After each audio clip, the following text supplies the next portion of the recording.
मैया के परब सोई नहु के संग ले जाएंगे। ठीक है छठी मैया के परब सोई नहु के संग ले जाएंगे। ठीक है तंबुही से चल के आएंगे ठकराहा छठ मनाएंगे। ठीक है पहला पर्व उठाएंगे ठकराहा छठ मनाएंगे। ठीक है शीशो से बनाई दे हम पेंट उठ कर दे। ठीक है शीशो से बनाई दे हम पेंट उठ कर दे। हरा हरा उठ जा खेतवा से आन दे। ठीक है थाली में भी अटवा हम ही साथ हम हाथ चल जाएगा कि ठीक वो बिछा दे हम। ठीक है नया नया पर्व उठौली इनको ढेर न खटाएंगे। ठीक है नया नया पर्व उठौली इनको ढेर न खटाएंगे। तंबुही से चल के आएंगे ठकराहा छठ मनाएंगे।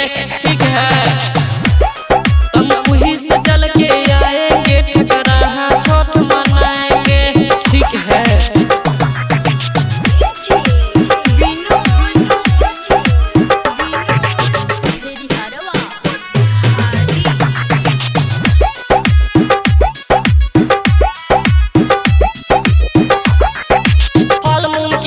कपड़ा रंगील हम। ठीक है फल मूल कील हम कपड़ा रंगील हम। ठंडी लगे इनका तो साल भी कीन दे हम। ठीक है सब कुछ सीख लम कहरा उसे कल सलाम लाले लाले कपड़ा पहनी चाचा से सीख लम। ठीक है बड़ा बाजार से साड़ी हम नहीं खातिर ले आएंगे।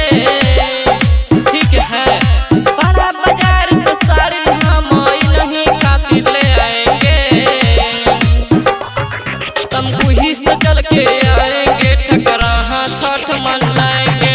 ठीक है तंबुही से चल के आएंगे ठकराहा छठ मनाएंगे।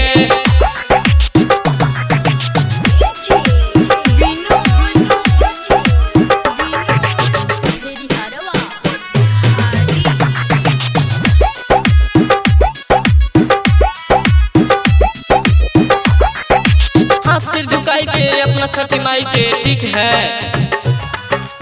हाथ सिर झुकाई के अपना छठी माई के। जिंदगी सवार गई सन मेहर माई के। ठीक है मिंटू होशियार बड़े बड़ा जानकार बड़े साहेब देहाती सुखद बिहारी बड़े। ठीक है